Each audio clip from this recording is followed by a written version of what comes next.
have started with the revision of sentences for your PT1. So today we are going to take the types of sentences, but before that quickly let us recall what we have started yesterday. So we have discussed yesterday the meaning of sentences. What a sentence means. I have told you it is a group of words that has complete sense. So it should make a complete sense. It is not just the words that we write down any way we wish, but then it is to be arranged in a proper order. It should follow a proper sentence pattern. That is, subject should be first, then followed by your helping verb, then your main verb, and then your object plus the other words that are there in the sentence. So it should have a proper pattern, we can say. So that is what a sentence is. Then we have discussed how you will rearrange the jumbled words to make a proper sentence, and that is just related with what? Sentence structure. Sentence structure I have already discussed with you. What should be the sentence structure? So again I will be taking the thing again so that you are clear with the concept. And then we have also discussed the two parts of a sentence, if you remember. Yes, I am talking of subject and predicate. So we have discussed what is subject, what is predicate. Then we have also discussed the object, and a little brief information was given to you about the verb, because a sentence also has a verb in it, be it helping verb, that is your auxiliary, or be it your main verb. Then I have also talked of what, if you remember, fragments. I have discussed that also, because in your book, if you have seen, they have given you some exercise based on phrases, and phrases and fragments are the same thing. So we have discussed about fragments, and today I will be taking up in the form of phrases also, because in your book what they have given you is you have to identify whether the group of words that is given is a phrase or whether it is a sentence. So until you know what is a phrase, you are not able to complete that exercise. So I can also ask you in the exam, just identify whether it is a sentence or it is a phrase. So we will be discussing this concept of phrase in brief. So we will not be going into detail. I'll just tell you the three types of phrases that are most commonly used, that is based on the parts of speech. Noun phrase I will discuss, then prepositional phrase also I will discuss, and then adjective phrase also we have, but we will discuss the 3 to 4 that are the main phrases. So we are not going to discuss it in detail. And one more important one is verb phrase, so in which you have a words of verbs. So these 3-4 main phrases we are going to discuss in today's lecture, and they are just related to our yesterday's concept, that is fragments. Phrases are just a group of words which have meaning, but then they don't have the subject, and for a sentence we know that subject is very essential. So a sentence should always begin with a subject, be it noun or pronoun, but in phrase there is omission of subject and sometimes even verb. So we will be discussing that so that you are able to do the exercise that is given in your book. Then after that we will move towards your types of sentences.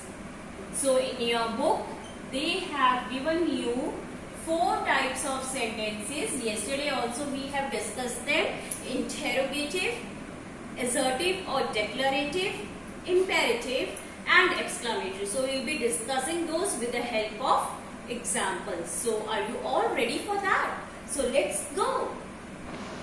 Subject-verb agreement. A verb must agree with its subject in number and person. A singular subject takes a singular verb and a plural subject takes a plural verb. For example, the dog barks. The dogs bark. Verbs do not form their plural by adding an s as nouns do. To determine which verb is singular and which verb is plural, the trick is to think which verb you would use with he or she or it, and which verb you would use with they. For example, he speaks, singular verb. They speak, plural verb. She is, she was, it has singular verbs. They are, they were, they have, plural verbs. The verb am is only used with the pronoun I. The verb and its subject in a sentence must agree in person. The three categories of person are first person, second person, and third person. Given below are the three categories of person. Observe the verb that agrees with each. I read, you read, he or she reads, we read, you all read, they read. You will notice that first person singular I and second person singular you are exceptions. Though singular, they agree with the plural verb read. The verb is plural if two or more singular subjects are joined by and. For example, Rahul and Sachin are playing cricket. However, the verb is singular if two singular subjects separated by and refer to the same person or thing. For example, my friend and guide happens to be my brother. Here, the two singular subjects, that is, friend and guide, are referring to the same person, that is, brother. The verb agrees with the first noun or pronoun when the subject consists of two nouns or pronouns joined by with or as well as. My father, with his brothers, has bought some land for farming. The verb is singular if two or more singular subjects are connected by or nor, and two singular subjects are connected by either or neither nor. For example, Samay, Vijay or Naveen organizes such events regularly. If two subjects connected by either or neither nor are of different persons, then we use the verb that agrees with the subject nearest to it. For example, either you or your brothers are lying. In sentences beginning with here and there, the subject is placed after the verb. For example, here are the notebooks and the pencils. The verb is singular if the sentence begins with each, everyone, everybody, anyone,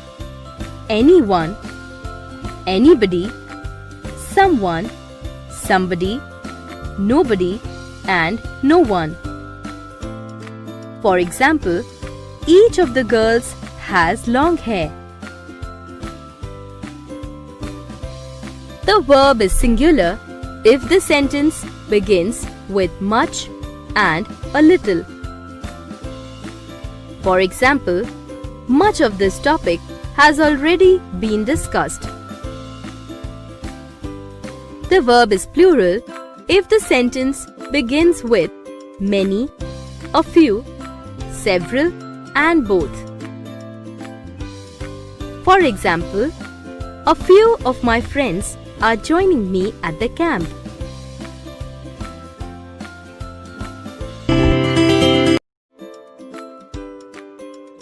A phrase is a group of related words.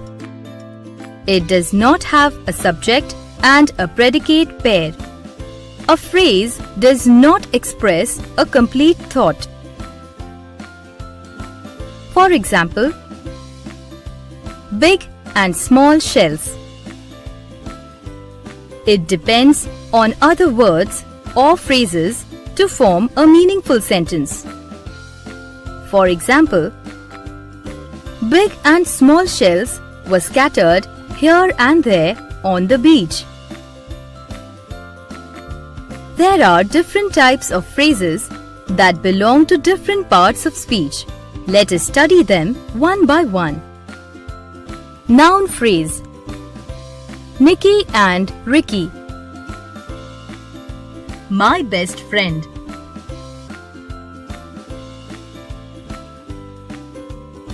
Verb phrase: were scattered. Can be seen.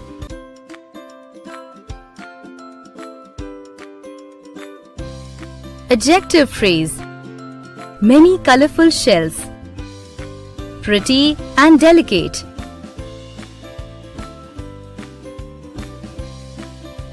Adverb phrase: amazingly beautiful. Watching carefully.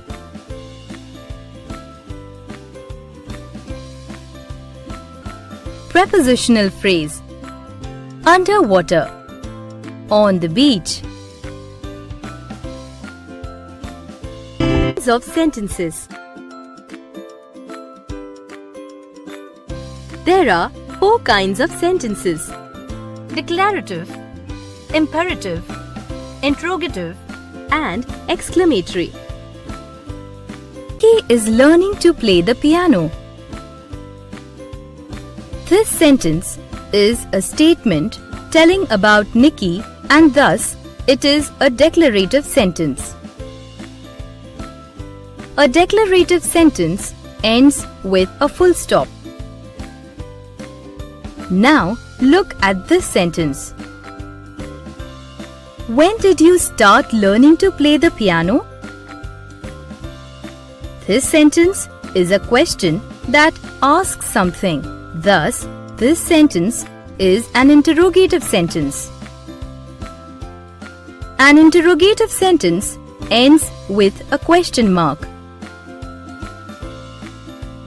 Let us learn about imperative sentences. An imperative sentence gives advice or instruction or expresses a request or command. For example, stop whatever you are doing. This sentence is giving a command, and hence it is an imperative sentence. An imperative sentence usually begins with the base form of a verb and ends with a full stop. The subject of an imperative sentence, you, is not shown but is understood. Do you know what an exclamatory sentence is? Look at this example. Yummy! A fresh cake! This sentence is showing happiness and thus is an exclamatory sentence. An exclamatory sentence shows anger, fright, surprise, happiness, or other strong feelings. An exclamatory sentence ends with an exclamation mark. Remember, all sentences begin with a capital letter. So, did you get now what are phrases? Did you learn the meaning of phrase? What is a phrase? So, I hope this is clear to you all. Then we have discussed the 4 types of sentences today, assertive. Then we had discussed the interrogative sentence, that is asking of questions, the WH family. Third, we have discussed the imperative sentences, that is request, order, command, suggestion, or your advice even. So these are imperative sentences. And lastly, we have discussed your exclamatory sentences. And what are these? I hope you have understood. So these are expression of certain feelings of joy, sadness,